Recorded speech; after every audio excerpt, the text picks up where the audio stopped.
এত সুন্দর পার্ক, এত সুন্দর পরিবেশ, অথচ দেখো সব এখানে ডুয়েট ডুয়েট এসে জায়গাটাকে নষ্ট করে দিচ্ছে।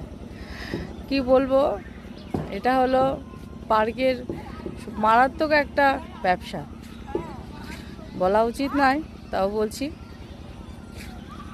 তার জায়গা, তার পার্ক, কিন্তু ছেলে মেয়েগুলো যে এত নষ্ট হচ্ছে বলার মতো না।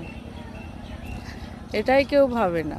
পার্ক হয়েছে, পার্ক করেছো, ফ্যামিলি পার্ক, কি করো যে ফ্যামিলি নিয়ে আসতে পারবে।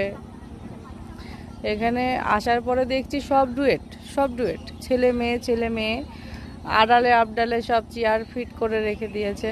সেখানে বসে আলাদাভাবে পার্সোনালভাবে তারা গল্প অভিযোগ করতে পারবে, মানে কেউ তাকে দেখতে পারবে না, ডিস্টার্ব করতে পারবে না, এরকম একটা পর্যায়ে বুঝতেই পারছো। তা সেখানে দাঁড়িয়ে এত সুন্দর পার্কটা পুরো নষ্ট করে দিচ্ছে। কি বলবো, পার্কটা সুন্দর, বাচ্চা কাচ্চা আসলেও, একটা পরিবার নিয়ে আসলেও কি দেখবে, কি শিখবে? যে এই যে একটা ছেলে মেয়ে আড়ালে আবডালে বসে কথা বলছে, আমার তো ভালো লাগলো না। জানি না, এই এসছি, আর হয়তো আসা হবে না।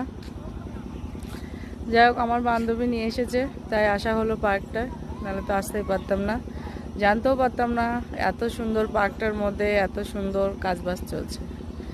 যাই হোক, এই পার্কটার নাম নাকি সোনার থড়ি, পার্কটার নাম সোনার থড়ি। যাই হোক,